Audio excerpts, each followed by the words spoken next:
Alright, Shalom, Shalom, Akim, giving all glory, honor, and praises to Yahweh, Bahashim Yahushai, Bahashim Hakadash, double honor stealers and apostles of Great Millstone, peace and salutation to the Lord's elect, hopeful elect in 1/3. Brother Yahweh coming through with a quick video. Lord willing, it's edifying. So, I asked ChatGPT, because I heard from the brother Barak that, there was 10,000 individuals that signed up for Neuralink. And I asked that question, and it says it appears to be true that Neuralink says about 10,000 people have signed up or went on a wait list hoping to get a brain-computer interface implant. So you could see that there's people willingly signing up for that death sentence, man. And it talks about it further. And I asked the question, and it actually says there's a strong demand for Neuralink technology. Tens of thousands of signing up show many people are interested. So this goes to show you that most people are gonna walk right into it. They're gonna willingly dive their head in that pit. And as I continue, I ask the question, what could the side effects of that be? It says brain-computer implants like Neuralink can offer huge potential benefits, but they also come with real neurological and psychological risk. First one, surgical risk, bleeding in the brain, infection, brain swelling, anesthesia. And if you go down, it says rejection response, Neuralink tissue irritation, seizures, changes in brain activity patterns, nerve pain or sensory disruptions, loss of function. And it also says right here that, a person might have overheating or electrical malfunction. Last but not least, ethical and privacy risk. Data used from the brain could be misused. Who controls the device? Over reliance on a company for brain function. So it continues to go on and on. But this just goes to show you, man, that this devil will try to make something appear like it's going to help the people, like it's going to have a benefit for the world. But he's just a liar. He's a deceiver. And we got to call this devil out. And who is that devil? Esau Edom. The book of Job 9:24 talks about this. And it says, the earth is given into the hand of the wicked, and he covered the faces of the judges thereof, if not where and who is he? So that's Esau, man, that so-called white man, that red man.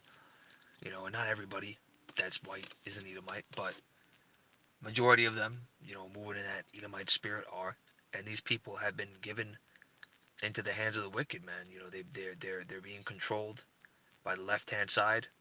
They're bloodlust. They don't care about the people. And we've seen that time and time again. Look at what they did to the Native Americans, breaking all the treaties. Look at what they did 5 years ago with that jump scare. If you know what I'm talking about, I gotta speak in code. The list goes on and on. We could talk about all the destructive things that he's done for many, many ages. And what does he try to do? He tries to put, the blame on somebody else. And this is the first precept that I want to bring out in the book of Ecclesiasticus 12:17. If adversity come upon thee, thou shalt find him there first, and thou he pretend to help thee, yet he shall undermine thee. So he'll try to come in first and appear all holy and righteous and, you know, like he's doing something innovative, but shortly after he stabs you in the back. And that's the spirit of an Edomite. And talks about it, Satan masquerades himself as an angel of light, so he'll appear to do, miracles, but with this AI technology. But it's only, like I said, to deceive the masses, and that's what's going on right now. You're going to start seeing very soon there's going to be a shift in the masses, and they're going to fall for this. They're going to willingly take this, man.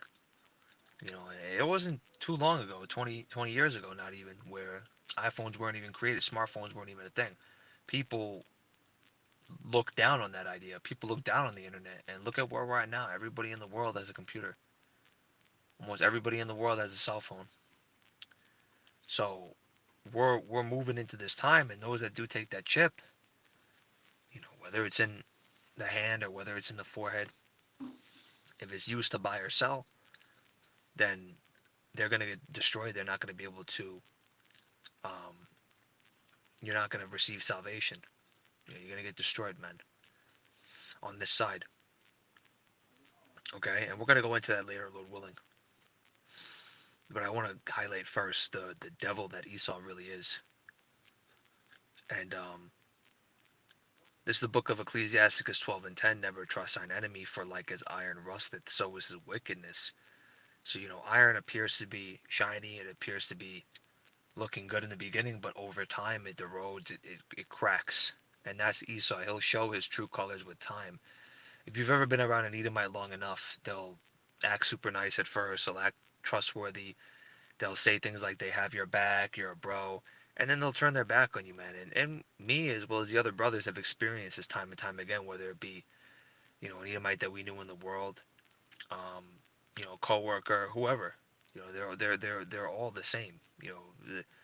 99.9% of them are the same. Okay, they're evil, evil group of people, and especially the people in power. And I want to bring out Ephesians 6:12 really quick before I get into the other precepts because this is on my mind right now. And it says, "For we wrestle not against flesh and blood, but against principalities, against powers, against the rulers of the darkness of this world, against spiritual wickedness in high places." So there's lots of movement and activity on the left hand side, and Satan works with these Edomites to carry out these agendas, and you can't be ignorant. You can't be. You can't have your head blinded. You can't trust these people with any bit of trust at all. Even if they appear to be nice and helpful at first, you got to just see them for what they are, and be wise as a serpent, harmless as a dove. I'm not sitting here telling you to go call them Edomites and start. That's not what I'm saying here. But tread lightly, be careful, be sober, be vigilant, because your adversary, the devil, like a roaring lion, walketh about seeking whom he may devour, and that's what's happening in these times. These elites, these officials, man, that are making certain laws and things. They're trying to block the people, man. They're trying to block the people and initiate a new world order, and create chaos in order to implement this MOTB. It's the book of 2 Corinthians 2:11. Lest Satan should get an advantage of us, for we are not ignorant of his devices. So, the prophet submitted the. All right, got cut off there for a second. Got a call. But continuing on, we're not ignorant to this devil's devices. We see the schemes, the wicked plans that he tries to, fabricate. And in these times, we got to be sober, man, to not fall into it. When you're distracted, when you're moving in the flesh, when you're moving in fear, that's how this devil gets a hold of you, man. You have to be walking in faith. And we're not ignorant of his devices. We're not ignorant of his. We don't turn the blind eye to what he has. We don't trust him. We can't trust him. And I'm speaking for a lot of you Israelites out there that you know might be new. You might be new to the faith. You might be still learning. You cannot trust this devil no matter what. Don't try to. Oh, we gotta love everybody. We gotta no. The Lord hates wickedness. He hates evil, and He counts these nations as spittle. All right, He says that in the scriptures. So there's no going around that, man. For all these other Israelite camps that want to talk about Esau getting salvation, possibly getting salvation, trying to twist the doctrine and confuse people. The Lord's not author of confusion. He's made it clear that this group of people are devils, man, and we're not supposed to be ignorant of these devices.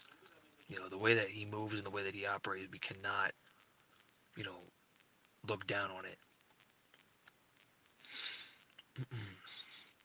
I want to see. It's a book of actually. Let me go into the mark. I actually wanted to bring out the rest of this. And it says, in simple terms, Neuralink may offer life-changing benefits, but the risks are real, especially long-term ones that we do not fully understand yet. So that's the thing with this person is he'll say that everything looks safe and we did this science, backed by science. What the fuck does that even mean? What does it even mean? These niggas say, oh, yeah, we're doctors. We're liars, man. Liars and deceivers. They'll put these people that appear to be smart and professional in front of you to say that it's true, and then something else happens different. Nobody knows the side effects of this, except for what it says in the scriptures. It says you're going to be plagued with sores. All right, but these other people don't think of anything. They think it's just nothing but a phone. Nothing but a phone, a computer that's safe. Have you seen how many times people get hacked?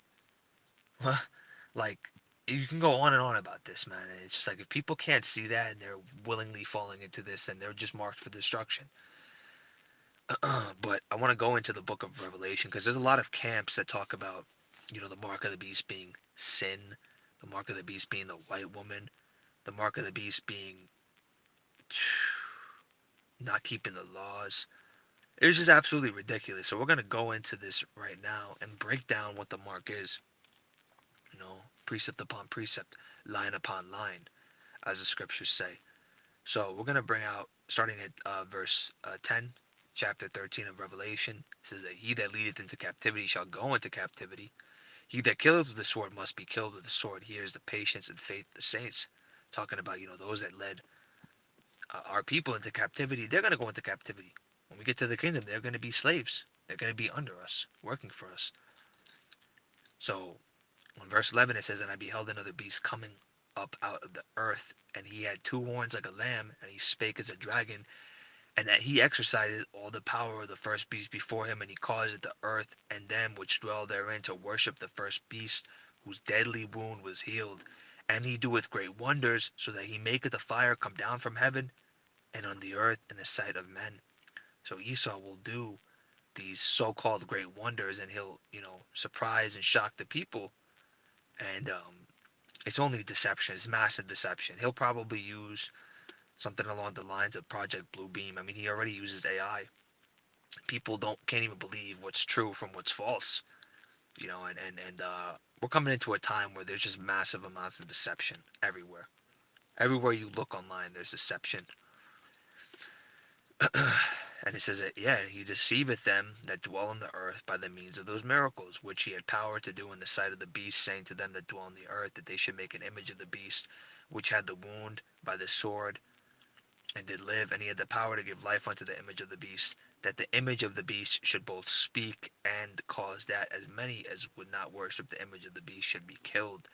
And this is the point, and he causeth all, both small and great, rich and poor, free and bond, to receive a mark in their right hand or in their foreheads, and that no man may buy or sell, save he had the mark, or the name of the beast, or the number of his name.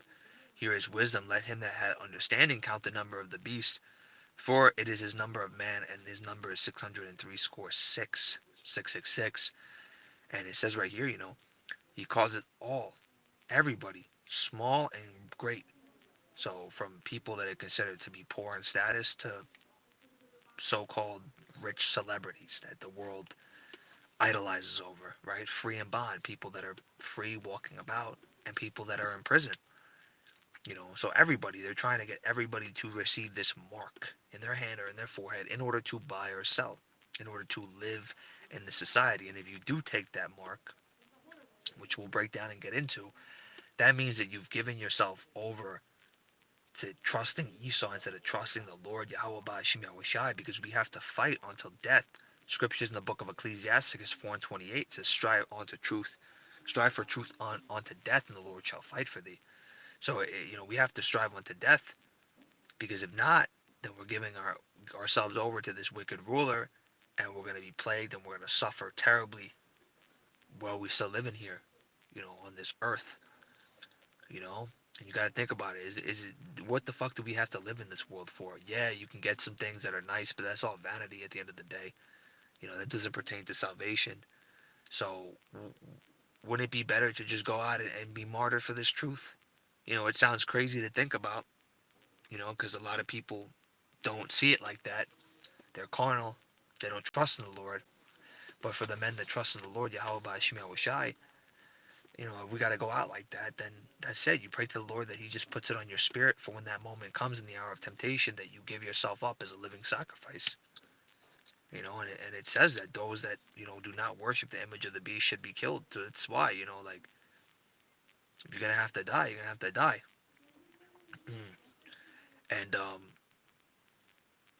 this is what's going to happen. If those people that take that mark, they're gonna try to divide, make a certain status. The people that don't have it are gonna be looked at some type of way, like deemed as lower class. But who cares? Who cares? Yahushua was mocked and scoffed at. He was looked at as low, and he still performed miracles and he did wonderful things in the power of Yahweh and the Heavenly Father. So if we're supposed to be following after Yahushua, we're supposed to be going through the same things, man. We're going to have to suffer. We're going to have to be scoffed at, mocked at, looked at some type of way, and that's okay because we're striving to receive everlasting life. We're fighting for that crown. So I want to go into the mark real quick to break that down for those people that don't understand or maybe new. And it's G5479, the G5480 in the Strongs.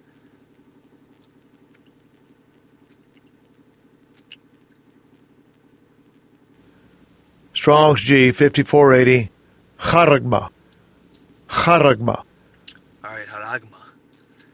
And it says a stamp, an imprinted mark of the stamp, of the mark stamped on the forehead or on the right hand, as a badge of the followers of the Antichrist, a brand, the mark branded upon horses, a thing carved, sculpture, or graven work of idolatrous image. So in order to get that brain chip, Neuralink, in order to get the RFID, you have to have a carving, an incision into your skin, okay, a marking, and that is what that speaks about. You have to get that implanted, and if you get that implanted in order to buy or sell and live in this society, then you're not going to receive salvation. You're going to suffer terribly. You're going to receive plagues. So yeah, that marking, is going to be that RFID. That has to be incision. So how would you be able to get for those camps that are going off saying it's the name JC? How are you going to get JC written on your forehead? Or not keeping the Sabbath? How does that have to do with buying or selling? Or the white woman? How does that have to do with going out and living in this society? Doesn't make any sense.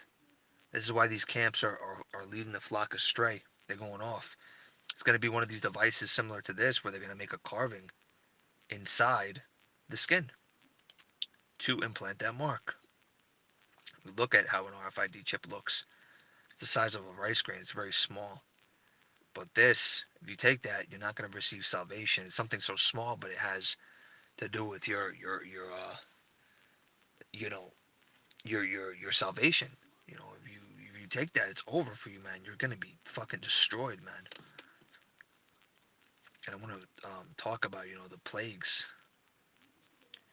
Revelation.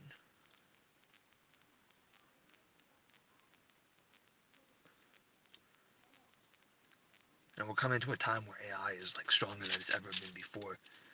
It's clear that is gonna be, you know, that is the mark of the beast. The transition between AI going into this digital interface, merging human with AI. These jobs that are being taken away. This digital ID that's being rolled out. That's not the mark, but it's leading up to that. It's one step closer to them putting that out. So this is the book of Revelation, 22 and 18. For I testify unto every man that heareth the words of the prophecy of this book. If any man shall add unto these things, Yahweh shall add unto him the plagues that are written in this book. So those prophets, Slakia, they're not prophets. Those teachers, those wicked people that want to go and break down precepts wrong, even though they know, whether it be for money or whether it be for filthy lucre, they're going to receive plagues. They're going to receive plagues. And I want to actually go into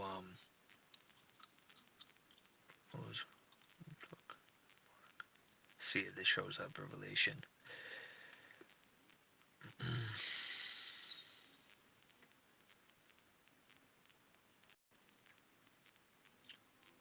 We're talking about the people that have gotten the plagues. They're going to be having sores. Sores. They will have sores. See if this shows up. Revelation 16 and 2. And with the first went and poured out his vial upon the earth, and there fell a noisome and grievous sore upon the men which had the mark of the beast, and upon which worshipped the image. I want to see, grievous sore. How that would look. People are gonna just they're gonna reject. They're not gonna be able to even handle like that going inside of them, man. There's gonna be so many side effects. I mean, listen, look at what happened 5 years ago. All these people that trusted that, they oh, it's backed by science. Look at them now, man. People dropping like dead flies, y'all. It's crazy. And that just shows you, man, this devil, man. This guy's a pure devil. You cannot trust Esau, man. You cannot trust these other heathen nations, man. You gotta deal with them. You gotta tread carefully, okay? And you cannot take that mark. You have to resist during that hour of temptation. The book of Revelation 3 and 10, because thou hast kept the word of my patience, I also will keep thee from the hour of temptation which shall come upon the world to try them that dwell upon the earth. So you have to pray to the Lord that he keeps you firm and keeps you standing, keeps you with faith every single day, that he does not let the spirit depart from you. Okay, not to cast the spirit away, to just keep that candlestick lit and burning. Okay, because that's what's going to keep you fighting, man. You have to have faith in order to make it to the very end. Okay, we have to walk by faith, not by sight. That is pivotal. That is imperative during these times. Because these people, man, these worldly people, they don't have faith. They don't even know what it's like to serve the Lord. Okay, they've never even opened up their Bible. They've never even looked at a verse. They're just walking like zombies waiting to be destroyed, man. Spirits that just were created for destruction. So you have to stand firm, man. You have to meditate on that crown. If you endure to the very end, man. Meditate on the things above. I want to bring out this last precept in the book of Ephesians 6 and 14. Stand therefore, having your loins girded about with truth, and having on the breastplate of righteousness. So you have to stand firm, man. You have to be about this all the way, man. You have to have full trust and belief in the Lord Yahweh B'Shem Yahushai to get you out of this perilous time, man. This shitty ass fucking place that we live in. Okay, so with that being said, Lord willing, this lesson was edifying. I want to give all glory, honor, and praises to Yahweh, B'Hashem, Yahushai, B'Hashem Rakakadash, double honor to the elders and apostles, the great millstone who rule well and teach well. Peace and salutation to the Lord's elect. Once again, this is the brother Yahweh Sup. Until next time,